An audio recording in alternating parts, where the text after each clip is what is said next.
गुरु प्यारी साध संगत, बहुत शुभ घड़ी है। आज आपके गांव में सत्संग का, गुरु चर्चा का आयोजन संतों महापुरुषों के ज्ञान मार्ग से, भक्ति मार्ग से हमें जानने का मौका मिला है। हमारे मनुष्य जीवन का सच्चा लाभ हमें कैसे मिलेगा, धर्म की समझ हमें कैसे आएगी, इस संसार में जन्म मरण का रहस्य क्या है, इस भेद को सिर्फ संतों महापुरुषों ने हमें समझाया है। अगर हम अपने जीवन को देखें, जिस तरीके से हमने जन्म लिया, हम संसार में जन्म लेकर आए, अगर हम अपने तरीके से संसार में जीते रहते तो हम संसार के इस कर्म जगत से कभी बच करके संसार से पार नहीं हो सकते थे। अगर आपको यकीन नहीं तो आप चारों तरफ संसार तरफ नजर मार कर देख लो। भारतवर्ष हमारा देश फिर भी इस मामले में बहुत भाग्यशाली है। अनगिनत संतों ने, महात्माओं ने मनुष्य जीवन में प्रभु की खोज की है। राजपाट त्याग करके सुख साधन, बड़े बड़े संसार की उपलब्धियां छोड़ करके उस परमात्मा को खोजा है। भारत से बाहर अगर आप देखेंगे तो पाएंगे कि संसार में भौतिकता के लिए, ऐश्वर्य के लिए, दुनिया की वस्तुओं के लिए इंसान सारा जीवन जीता है और सारा जीवन ऐसे ही संसार में प्राण त्याग देता है। सिकंदर बादशाह हुआ, उसकी मां ने उसे कहा, दुनिया की सबसे कीमती चीज है कि तुम विश्व विजयी बन जाओ। अगर तुम्हारा सारी दुनिया पे राजपाट होगा तो तुमसे बड़ा भाग्यशाली कोई नहीं होगा। और सिकंदर बचपन से लेकर के इसी भाग दौड़ में लगा रहा। उसने कभी संसार में सुख शांति का जीवन नहीं जिया। जहां गया वहां पर उसने आतंक मचाया, बहू बेटियों को, बच्चों को, बूढ़े बुजुर्गों को, सबको यातनाएं दी, सबको अपने सुख की लालसा में तरह तरह के कष्ट दिए, जान माल से लोगों को ठग लिया, सिर्फ इस उम्मीद में कि दुनिया को पाना ही सुख है। और जब वो दुनिया में मार काट मचाता इस सपने को साकार करने की कोशिश में भारत तक आया, तो उसे एक महान संत ने कहा, तुम्हारा समय नजदीक है, मृत्यु बहुत नजदीक है। अगर तुम इस दिशा में गए तो तुम वापस अपने घर नहीं लौट पाओगे। सिकंदर नशे में चूर था। वो भारत आया, उसे एक बीमारी हो गई। जब बीमारी हो गई तो उसे ये बात समझ में आई कि अब उसका समय बहुत नजदीक है। वापस जाने के लिए उसने तरह तरह के जतन किए, पर वो अपने घर वापस अपनी माता के पास नहीं पहुंच पाया। जिस देश से आया था वहां वापस नहीं पहुंच पाया। जब सिकंदर मरने लगा तो उसने तरह तरह के प्रलोभन दिए अपने वैद्यों को, हकीमों को, डॉक्टरों को, कि मुझे थोड़े से प्राण दे दो, मैं अपनी माता के दर्शन करना चाहता हूं। और सब बेबस होकर के सिकंदर से कहते थे, महाराज दुनिया भर की दौलत, धन, रुपया, पैसा, ऐश्वर्य, जो कुछ भी तुम देना चाहते हो वो दे करके हम तुम्हें एक सांस अतिरिक्त नहीं दे सकते, एक सांस तक फालतू नहीं दे सकते जिससे तुम अपने घर पहुंच सको। सिकंदर को एहसास हो गया कि मैं सारा जीवन संसार में विश्व विजय का सपना लेकर के दौड़ता रहा, पर जीवन में ये सबसे कीमती चीज नहीं थी। भारत एकमात्र ऐसा देश हुआ है जहां पर लोगों ने उस परमात्मा की खोज के लिए दुनिया के सुख साधन त्यागे हैं। भारत एकमात्र देश हुआ है जहां बुद्ध हुए, महावीर जैन हुए, जहां पर सैजोबाई, कबीर, नानक, तुलसी जैसे तमाम महापुरुष हुए और उन्होंने हमें संसार में कुछ बताने की कोशिश करी है। हम और आप अपने जीवन को सफल कर सके इसके लिए उन्होंने हमेशा चेतावनी दी है। एक बात को समझाने के लिए संत आते हैं संसार में। तुम्हारे जीवन में जो तुम्हारा आज का समय है उससे ज्यादा इस बात की आवश्यकता है कि तुम्हें अपने आखिरी समय की चेतना रहे। का करो रे मन वादिन की तदबीर, जब यम राजा आन धरेंगे नेक दरत नहीं धीर। अभी तो सब ठीक चल रहा है, तुम स्वस्थ हो, शरीर हट्टा कट्टा है, हाथ पैर से जो चाहे कर सकते हो, पर हुजूर कह रहे हैं उस दिन की याद रखना जब तुम शरीर से दुर्बल हो जाओगे, जब इस समय तुम्हारे हाथ से निकल जाएगा, जब तुम्हें लगेगा तुमने जीवन में बहुत कुछ कमाया पर तुम्हारा शरीर तुम्हारा साथ नहीं देगा। उस वक्त तुम्हें यमराज अपनी आंखों के सामने खड़े दिखाई देंगे कि आज गए कि कल गए, कुछ पता नहीं है मृत्यु का। हुजूर कहते हैं उस दिन हमें इस बात का ध्यान रहे कि संसार की कोई चीज काम नहीं आएगी, न धन, न दौलत, न रुपया, न पैसा, न ऐश्वर्य। उस वक्त क्या ले जाओगे, इस बात के लिए तुम्हें अभी से जीवन में कुछ कमाना पड़ेगा। वो भक्ति, वो साधना जीवन में, वो कमाई तुम्हारे जीवन में तुम आज कर सको, ये चेतावनी संत देने के लिए आते हैं। तुम्हारे आज के जीवन में तुम्हारे संसार के दायित्व, गृहस्थी, काम काज, दुनिया के तमाम चीजें जितनी जरूरी हैं उतना ही जरूरी उस परमात्मा की तरफ अपने जीवन को जोड़ लेना है। तुम जितनी मेहनत से दुनिया के काम करते हो उतनी ही शिद्दत से, उतनी लगन से उस परमात्मा की खोज करना। उस परमात्मा की खोज के लिए तुम्हें इस शरीर में, इस देह के अंदर ही जीवन में कुछ रास्ते मिल जाएंगे जिससे तुम्हारा काम बन जाएगा।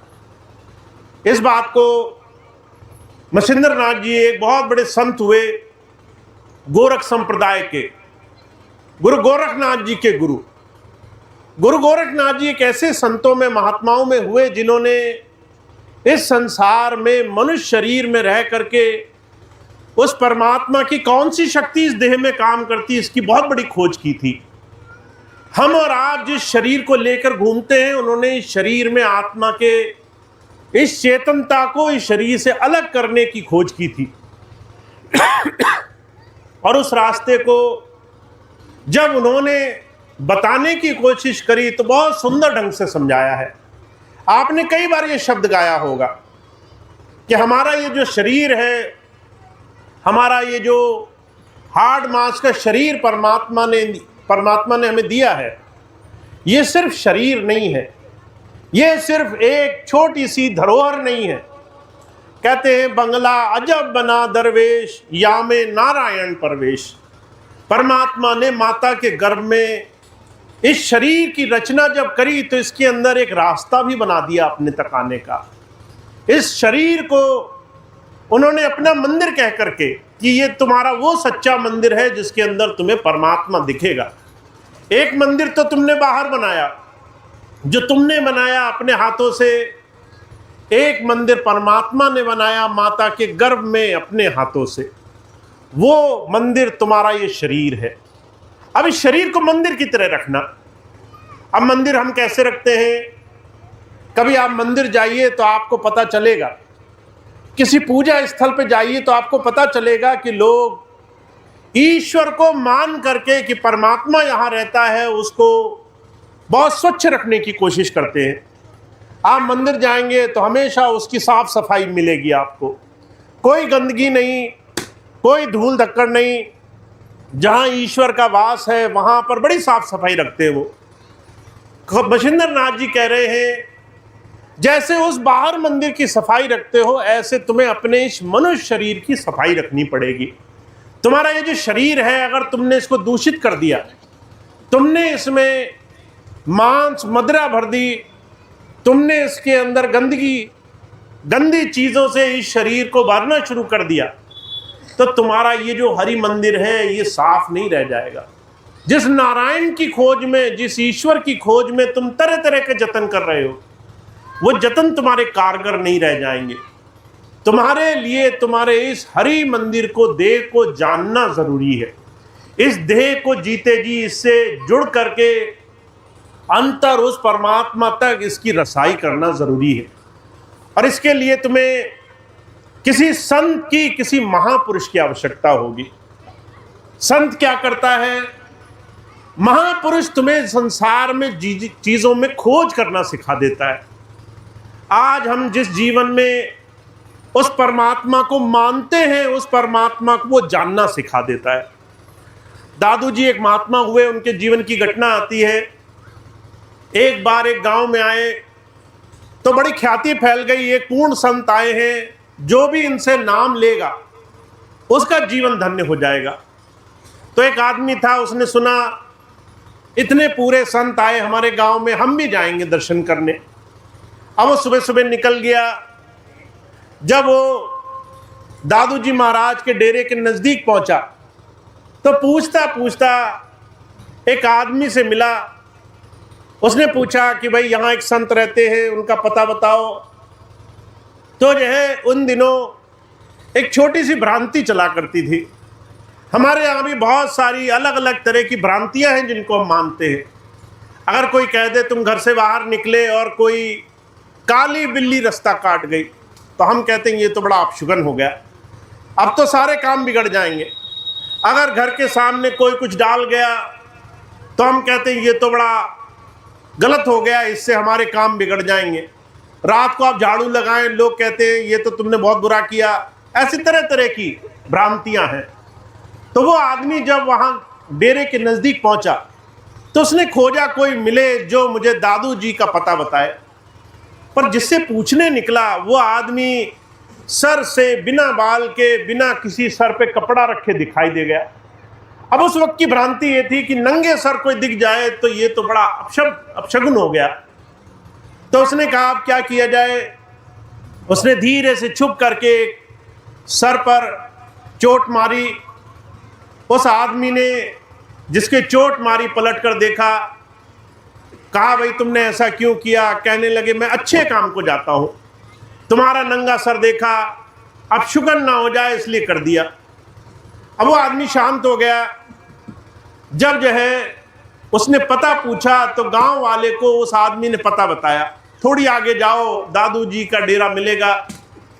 वो जो है ढूंढते ढूंढते डेरे में पहुंचा।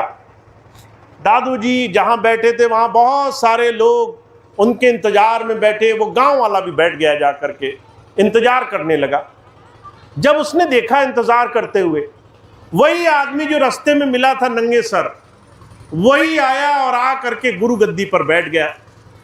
अब शर्म से उसे जो है बहुत शर्मिंदगी हुई कि यही तो गुरुजी हैं जिनको मैंने अभी सर पर मार दिया, और इन्हीं से मैं अब कहूंगा कि मुझे ज्ञान दो, दीक्षा दो, कैसे बोल पाऊंगा। अंदर शर्मिंदगी हो। जब उसका नंबर आया, जब वो गुरुजी के पास पहुंचा तो शर्मिंदगी से सर नीचे करता था। कहता था गुरुजी बड़ा गलत हो गया मुझसे, आप ही से नाम लेने आया, आप ही का अपमान कर बैठा। तो दादू जी महाराज पता है क्या कहते? दादू जी महाराज कहते हैं जब कोई बाहर बाजार में घड़ा लेने जाता है तो पहले ठोक पीट के देखता है, कच्चा तो नहीं है।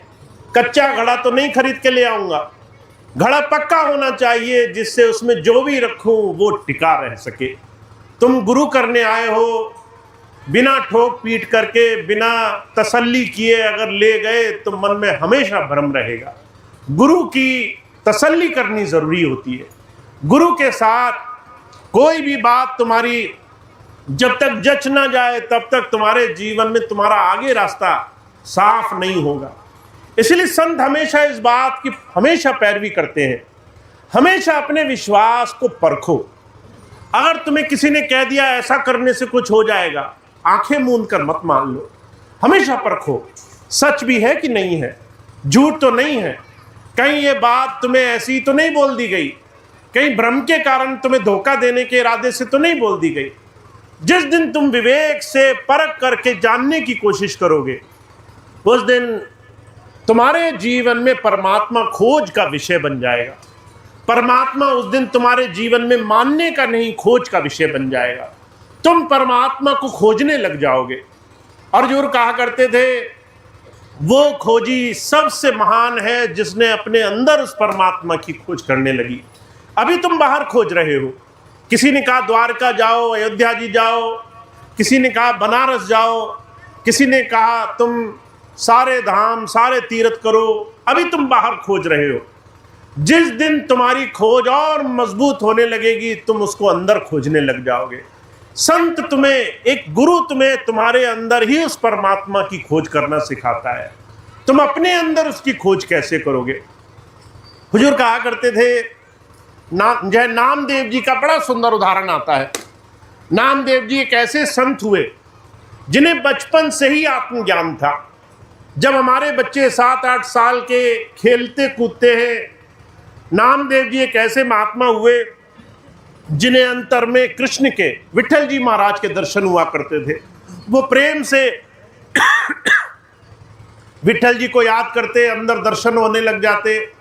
अब इतना प्रेम बढ़ गया कि मैं तो अपने प्रभु को जब याद करता हूं तो ही मुझे दिखने लग जाता है। एक दिन अहंकार में संतों की टोली में बैठ गए। एक माता आई, उसने थपकी ली, जिससे हम कपड़ा धोते वक्त थपकी लगाते हैं मैल निकालने के लिए। उसने धीरे धीरे सभी महात्माओं के सर पर वो थपकी लगाई। सारे महात्मा मुस्कुराते रहे। जब जय नामदेव जी के लगाई तो नामदेव जी क्रोध में आग बबूला हो गए कि बड़ा अपमान करती है, कैसी महिला है। संत बैठे हैं, संतों के सर पर चोट कर दी, अपमान कर दिया। जब इतना कहा तो भी जो है पलट करके किसी संत ने कुछ नहीं कहा। देखो, संतों का स्वभाव बड़ा अलग होता है। संत संसार में अपनी क्रोध, ईर्ष्या, द्वेष, जलन के लिए नहीं जाने जाते। वो प्रेम और विनम्रता के लिए जाने जाते हैं। वो सहजता के लिए जाने जाते हैं। जिस अहंकार में संसार मर रहा है, उस अहंकार का नाश करके उन्होंने संत पदवी पाई है। अब संत महापुरुष मुस्कुराते रहे, नामदेव जी नहीं समझे। कहने लगे, क्या मैंने गलत कहा? तो सारे महात्मा कहने लगे, तुम अभी कच्चे हो, तुम अभी पक्के नहीं हो। विठल तो तुम्हें दिखते हैं, केशव तो तुम्हें दिखते हैं, पर तुमने गुरु नहीं किया है। गुरु करना पड़ेगा। अब नामदेव जी को बड़ा आश्चर्य हुआ, मुझे जब परमात्मा दिख ही रहा है तो फिर मुझे गुरु की क्या आवश्यकता है? अगर मुझे भगवान ही मिल गया तो गुरु की क्या आवश्यकता है? जब ये बात कही तो सारे संतों ने मिलकर एक ही जवाब दिया, अगली बार जब तुम्हें तुम्हारे विठल दिखे तो उन्हीं से पूछ लेना। अब वो नामदेव जी को बड़ी उत्सुकता रही। अगले ही क्षण, जब उन्हें अगले ही क्षण विठल के दर्शन हुए तो उन्होंने अपने दिल की बात कह दी कि देखो, सारे लोग उपहास करते, हंसी उड़ाते, मैंने गुरु नहीं किया। गुरु करना इतना जरूरी है क्या? जब ये बात कही तो विठल जी महाराज कहने लगे, देखो, मुझसे मिलकर तुम बस ऐसे आंख मूंद कर ही मुझे देख सकते हो, पर अगर गुरु मिल गया तो तुम मुझे घट घट में देखने वाले बन जाओगे। तुम उसको, उस प्रभु को हर जगह देख पाओगे। नामदेव जी को बात समझ में नहीं आई। कहने लगे, मैं आपकी बात नहीं समझा। जब आप मिल गए मुझे क्या चाहिए? ऐसा होता है ना हमारे साथ भी। हम कहते हैं, अरे हमने तो सीधे ईश्वर से तार जोड़ लिया, हमें गुरु की क्या आवश्यकता है? हमें भगवान मिल गए, हमें क्या जरूरत है गुरु की? यही बात नामदेव जी के मन में सताती थी। जब ये बात कही तो विठल कहने लगे कि अगर तुम्हें आगे का जवाब चाहिए तो तुम्हें गुरु करना पड़ेगा। और उन्हें इशारा किया कि पास में शिव मंदिर है, वहाँ एक भक्त होगा, उसे अपना गुरु बना लो, काम बन जाएगा तुम्हारा। अब नामदेव जी ने सोचा कि ये तो कहने की बात हो गई, हमें क्या गुरु की आवश्यकता है? वो भी शिव के भक्त को हम गुरु बना लें, हम कृष्ण भक्त हैं। देखिए, हर एक इंसान के अंदर ईश्वर को लेकर जितनी भी भूल भुलावा है उसको गुरु ही मिटा सकता है। गुरु ही भेदभाव, अलग अलग तरह के पंथ, अलग अलग तरह के संप्रदाय की ये सारी सोच मिटाता है। गुरु ही दिखाता है कि कृष्ण, राम, शिव, दूसरे देवी देवता या निराकार परमेश्वर ये सारे अलग अलग नहीं है। तुम राम कह के कृष्ण से बैर करो, तुम कृष्ण कह के ईश्वर के किसी और रूप से बैर करो, तो ये तुम्हारी अज्ञानता होगी, ये तुम्हारा संसार का भ्रम होगा। आज आप देख लीजिए चारों तरफ संसार में जो राम को मान रहा है वो कहता मेरा राम ही अच्छा है, मैं जो है महादेव की पूजा नहीं करता। जो है शिव भगवान की पूजा कर रहा है वो कहता है मैं देवी देवताओं की पूजा नहीं करता। सारा संसार इसीलिए लड़ रहा है क्योंकि वो कहता है मेरा भगवान अच्छा है। पर जो कहा करते थे भगवान जिसको मिल गया, ईश्वर जिसको मिल गया, उसे समझ में आ जाता है कि ईश्वर तेरा मेरा नहीं होता, ईश्वर ऊंचा नीचा नहीं होता, ईश्वर इसका उसका नहीं होता, वो जैसा होता है वैसा ही होता है। नामदेव जी को जब इशारा मिल गया तो क्या करते, अब तो विट्ठल ही कहने लगे जाओ जाकर गुरु बनाओ, तो गए।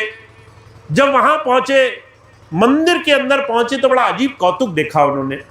शिवलिंग पर एक साधु पैर रख करके लेटा था। अब ये जो है अचरज कौतुक देख करके बड़ा क्रोध आया उन्हें। कहने लगे शिव भगवान का ये स्वरूप शिवलिंग और कोई नादान उस पर पैर रख करके बैठा है। बड़ा गुस्सा आया, कहने लगा बताओ इसे गुरु बनाए हम, ये तो नास्तिक है, ये तो ईश्वर को मान भी नहीं रहा है, ये तो उन्हीं के ऊपर पैर रख करके बैठा है। जब बहुत गुस्सा आया पर बड़ा शांति से उसके पास गए, कहने लगे बड़े नादान हो, शिव के ऊपर पैर रख करके बैठे हो। वो कहने लगे भाई ऐसी जगह पैर कर दो जहां शिव ना हो। अब ये बात सुनी, नामदेव जी ने पैर बड़े हिलाने की कोशिश करी, चारों दिशाओं में पैर हिलाए, पर बड़ा अजीब कौतुक देखा। जहां पैर हिलाते थे शिवलिंग वहीं घूम जाता था, जहां पैर हिलाते थे शिवलिंग उसी तरफ मुड़ जाता था। ये देखकर समझ गए ये बहुत पूर्ण संत है, कोई बड़ा ऊंचा महात्मा है। जब हाथ जोड़कर कहा कि हे महाराज मुझे अपना शिष्य बनाओ, गुरु बनो, मुझे ज्ञान दो। जब ज्ञान मिल गया, जब रास्ता मिल गया, जब खूब प्रेम से भक्ति करने लगे, प्रेम भक्ति में आ गए, तो एक दिन हालत ऐसी हुई, नामदेव जी रोटी बना रहे थे, कुत्ता आया रोटी छीन करके भाग गया। तो नामदेव जी पीछे पीछे भागते थे घी का कटोरा लेकर के। क्या रे सूखी तो मेरे गले से नहीं उतरती महाराज, तुम कैसे खाओगे? तुम जो है घी लगवा लो, तुम जो है घी लगाए बगैर खाओगे, तुम्हारे गले से उतरेगी नहीं।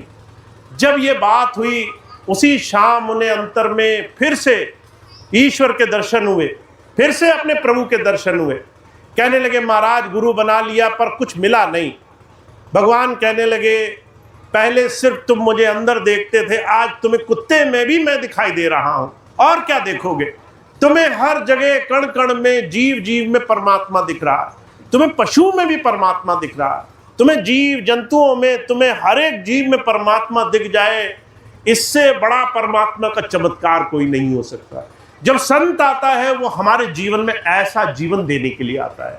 तो आप और हम जिस संसार में जी रहे हैं वहां बड़ा स्वार्थ है। आप देखिए, आप अपने घर में भी किसी से राजी नहीं रह पाएंगे। आप एक घर में रहे, आपके घर वालों से नहीं बनेगी, पड़ोसियों से नहीं बनेगी, आपको दूसरे पंथ वालों से नहीं बनेगी। आप अगर अपने गुरुजी से जुड़े तो दूसरे के गुरु वालों से नहीं बनेगी। आप तरह तरह से मतभेद में, भ्रम में, भूल भुलावे में, बैर विरोध में, कट्टर पंथ में जीवन जीते रहेंगे। क्योंकि ईश्वर जब तक इस हृदय से बाहर रहता है, इंसान भेदभाव, ऊंच नीच, जात पात में जीवन गुजार देता है। और जब गुरु अंदर प्रेम भक्ति पैदा करता है, हुजूर कहा करते थे जिस दिन तुम्हारे अंदर प्रेम प्रकट हो गया उस दिन तुम्हें अपने और पराये का भेद मिट जाएगा। उस दिन तुम्हें अपने जीवन में अच्छे और बुरे का, जात और पात का, ऊंच और नीच का भेद मिट जाएगा। उस दिन सिर्फ तुम्हें उस प्रभु का दर्शन होगा। ऐसा जीवन हमारा और आपका बन सके, ऐसे जीवन के लिए गुरु हमें ये जीवन देता है। तो आप और हम हैं तो बहुत भाग्यशाली, मनुष्य जीवन मिला है। पर इस मनुष्य जीवन की महानता कुछ और है। इस मनुष्य जीवन की महानता जमीन जायदाद इकट्ठी करने में नहीं है, पैसा रुपया दौलत इकट्ठी करने में नहीं है। हमारे महाराज जी कहा करते थे बेशक आपको जीवन में जिस गृहस्थ में भेजा है उसकी कुछ जिम्मेदारियां हैं। आप एक घर में आए तो घर के कुछ काम करने हैं, आपको पैसा कमाना है, आपको अपना घर चलाना है, अपने परिवार का लालन पालन करना है। ये सब जरूरी चीजें हैं। पर इसके साथ साथ अगर आपको जीवन में ईश्वर की भक्ति नहीं आई, अगर अंदर से उस परमात्मा से तार नहीं जुड़ा, तो यही सब संसार में बंधन के कारण बन जाएंगे।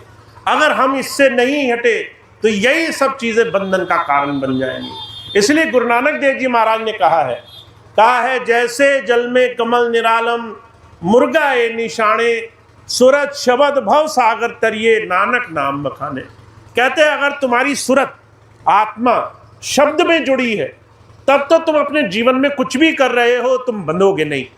दुनिया की कोई चीज़ तुम्हें दुख नहीं दे सकेगी, संसार की कोई चीज़ तुम्हें कष्ट नहीं दे सकेगी। कारण क्या है? तुमने अपने आप को प्रभु में जोड़ना सीख लिया है। तुम्हारे हर रोज के 24 घंटे में तुम 24 घंटे चिंताओं में नहीं जी रहे।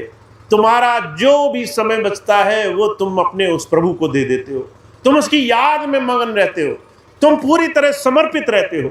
तुम्हारे अंदर में एक ही भाव है, हे प्रभु जो करो तुम करो, मैं सिर्फ तुम्हारे भाणे में तुम्हारी मौज में रहने वाला बन सकूं। तुम जैसे चाहो मुझे रखो, मैं बस ऐसा रह सकूं। हुजूर कहा करते थे ऐसा हमारा ध्यान उनमें लगना ये भक्ति है। और इस भक्ति को संसार में हर कोई नहीं करा रहा है। इस भक्ति के लिए संत आपको प्रेम मार्ग से जोड़ने के लिए आते हैं। तो आप और हम भाग्यशाली तो बहुत हैं, पर हमें अपने हर रोज को, अपने हर दिन को उस प्रभु में लगाना आ जाए। इसके लिए एक छोटी सी युक्ति हमेशा संत महापुरुषों ने फरमाई है। पहले हमेशा उनका नाम ले करके अपने दिन की शुरुआत करो। स्वामी जी एक बात कहा करते थे, हाथ कालवल दिल यारवल। तुम अपने दिन के कोई भी काम करो, तुम सुबह उठे झाड़ू पोछा करना है, घर में खाना पीना बनाना है, तरह तरह के काम करने हैं, भाइयों को बाहर अंदर कारोबार काम काज में लगना है, हाथ से तुम काम करते जाओ, पर तुम्हारा दिल ये पूरी तरह से खाली है।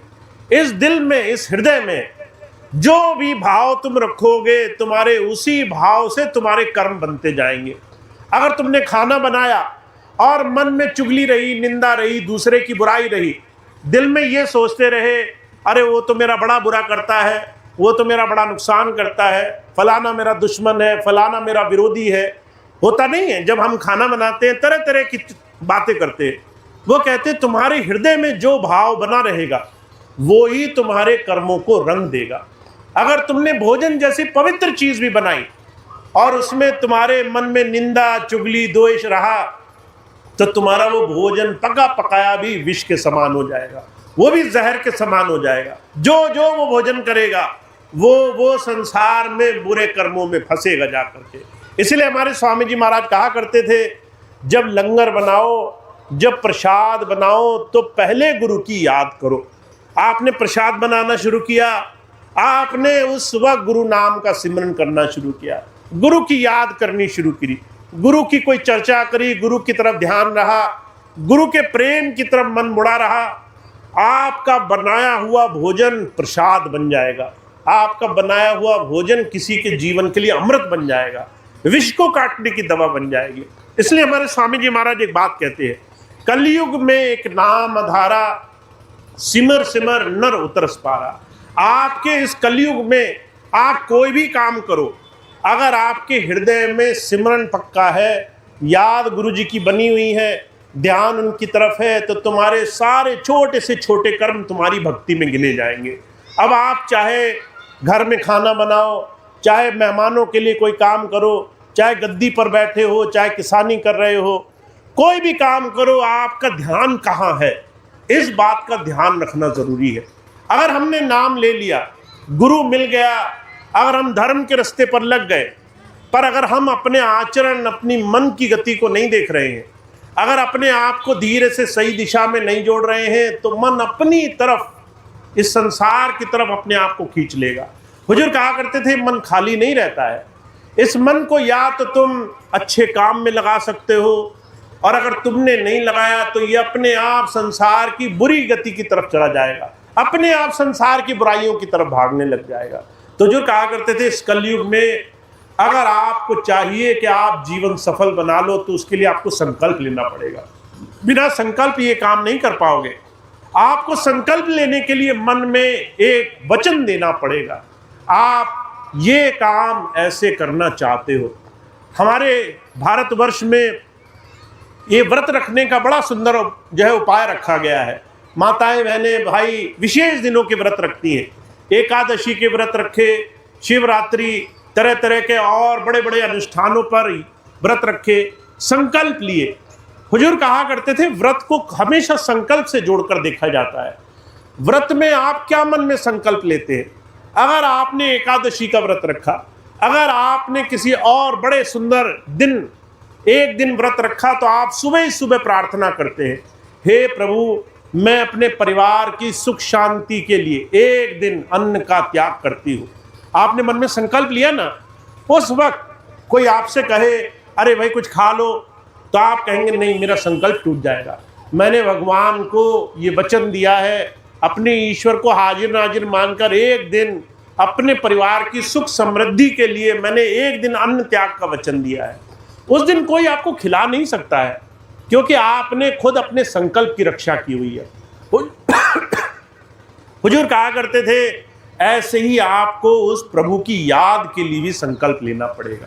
तो मैं हमेशा एक ही बात कहता हूं, आप एक संकल्प लीजिए, पहले भजन फिर भोजन, पहले आत्मा की खुराक फिर शरीर की खुराक। आपके दिन में आप 3 टाइम भोजन करते होगे, जब 3 समय भोजन करते होगे उससे पहले एक छोटी सी शर्त लगा दो, पहले मैं आत्मा की खुराक दूंगा, चाहे 5 ही मिनट सही, पहले मैं 5 मिनट अपने गुरु को याद करके थोड़ी देर उनकी याद में बैठूंगा। अगर आपने 3 बार नहीं 2 बार, 2 बार नहीं 1 बार, कम से कम ऐसा संकल्प बनाओ कि आपका वो संकल्प आपके नित्य नियम से जुड़ा हो। हुजूर कहा करते थे ये हो सकता है तुम भजन करना भूल जाओ, पर तुम भोजन करना नहीं भूलोगे।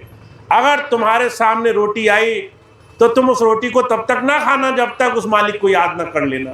अगर तुमने एक दिन भोजन नहीं किया, 2 दिन नहीं किया, तीसरे दिन शरीर अपने आप सारी शर्तें मानने को राजी हो जाएगा।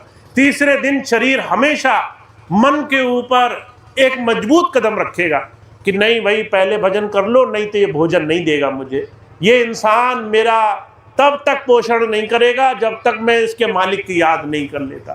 तो जो कहा करते थे मन को समझाना पड़ता है, मन को उस प्रभु की याद में लगाने के लिए हट करना पड़ता है, थोड़ा सा मन पर मजबूत कदम उठाकर रखना पड़ता है। तो एक संकल्प आप ले लो कि अगर मैंने गुरु धारण कर लिया, अगर मुझे बात समझ में आ गई कि मेरे अंदर प्रेम भक्ति होनी चाहिए, तो मेरी याद उनसे जुड़ी रहे ऐसा मुझे प्रयास करना है।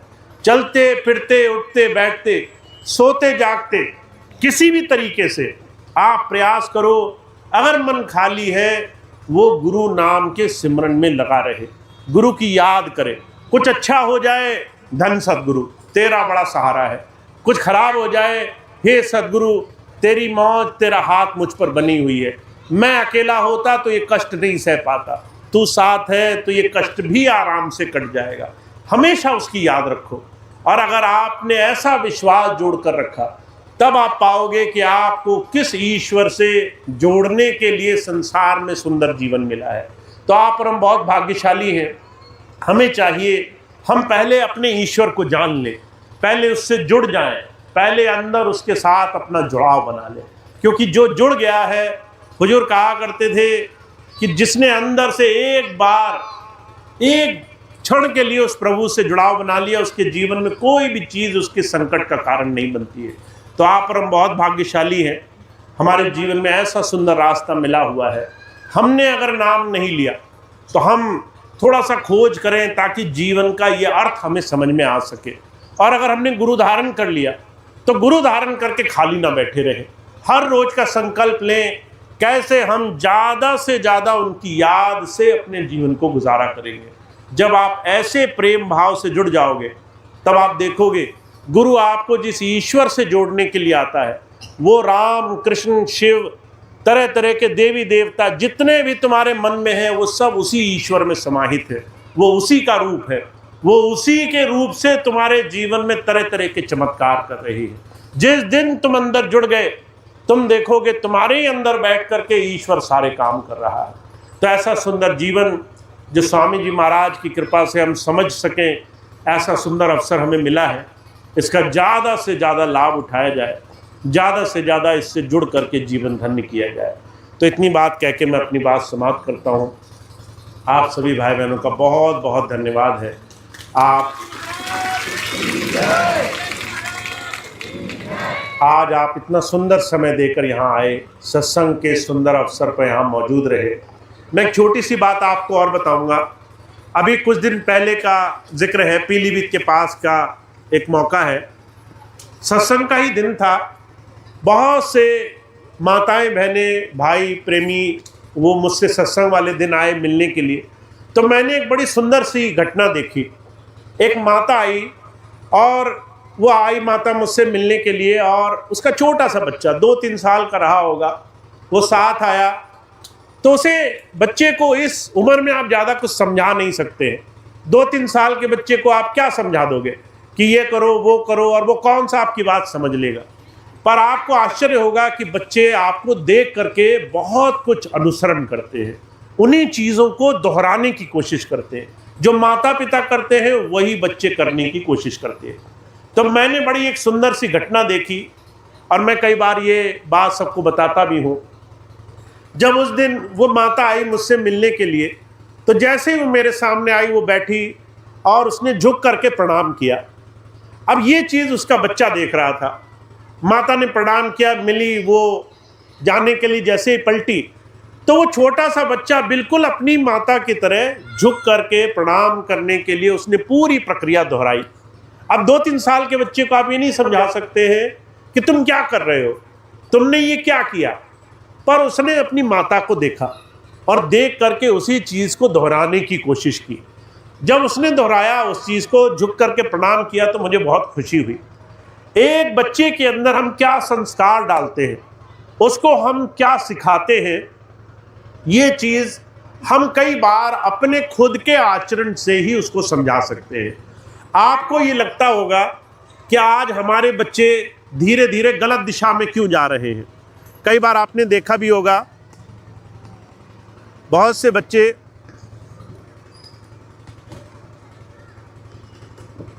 कई बार आपने देखा भी होगा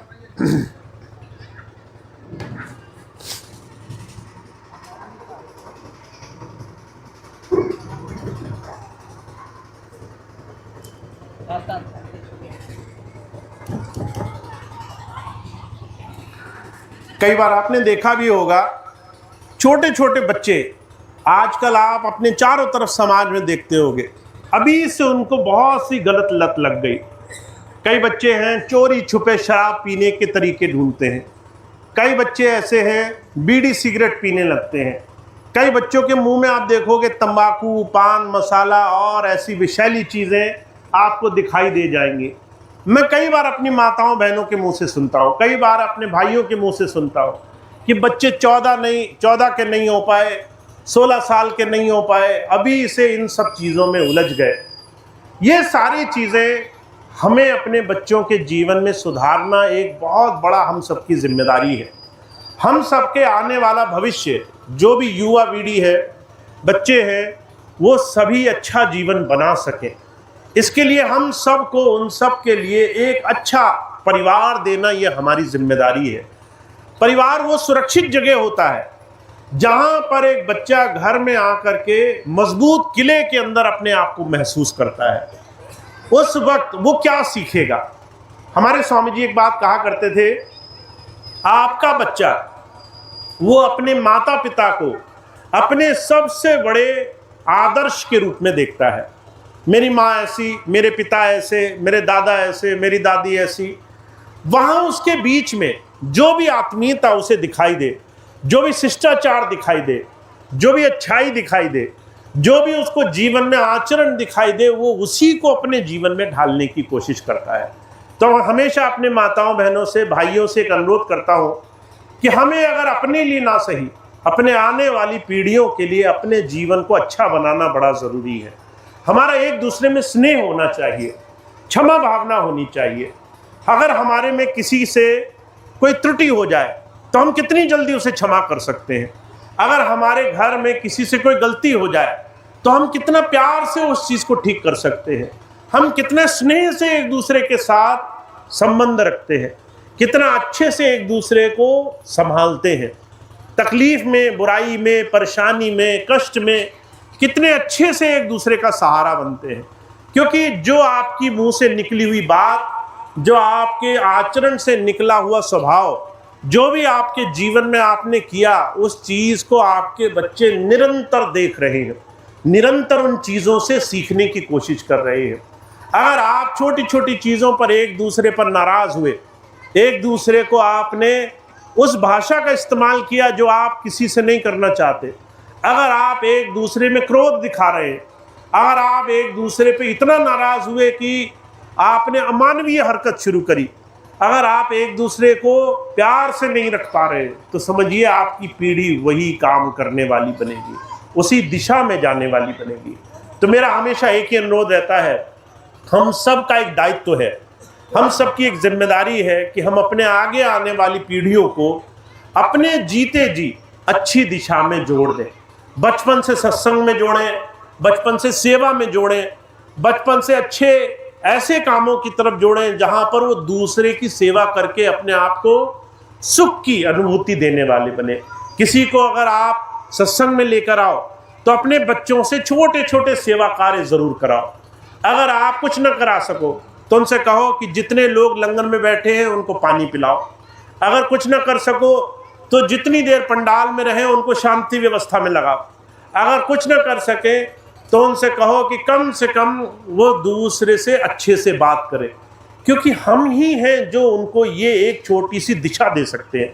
अगर वो दिशा सही रही, अगर वो दिशा बचपन से ही उनको जीवन में सेवा, दूसरे का सत्कार, दूसरे की अच्छाई, दूसरे को जीवन में अच्छा देने की भावना की रही, तो आप समाज में अच्छे लोगों का बहुत बड़ा एक जनादेश देखेंगे, बहुत बड़ी ऐसी अवस्था देखेंगे जहां आपको अच्छे लोग दिखाई देंगे।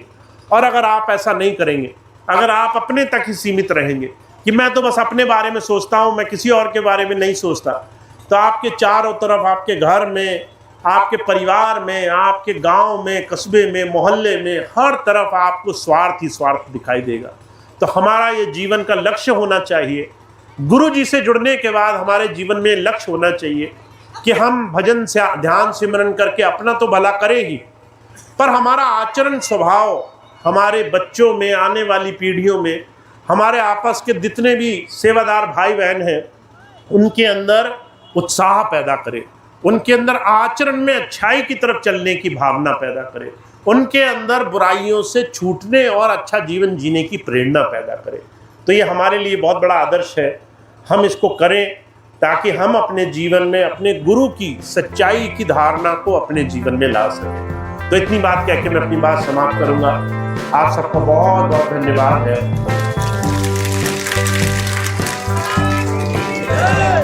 अब आज का सत्संग कार्यक्रम समाप्त होगा।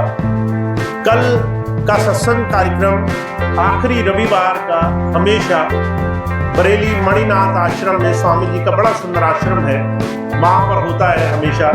तो कल का कार्यक्रम मणिनाथ आश्रम पर होगा। जो भी भाई बहन आज नहीं आ सके या जो भी भाई बहन वहाँ कल के कार्यक्रम में भाग लेना चाहे, सभी भाई बहन सहर्ष आमंत्रित हैं, वहाँ पहुँचेंगे, सेवा में, सत्संग में उस कार्यक्रम का भी हिस्सा बनेंगे। जो नहीं आया उनको सूचना दे सकते हो तो ये बहुत अच्छा रहेगा कि आप जो भी भाई बहन आज नहीं आ सके उन्हें कल के सत्संग की सूचना दें और वो भी सत्संग में पहुँच सके, ऐसा प्रयास करें। तो आज का कार्यक्रम एक प्रार्थना के साथ समाप्त करेंगे।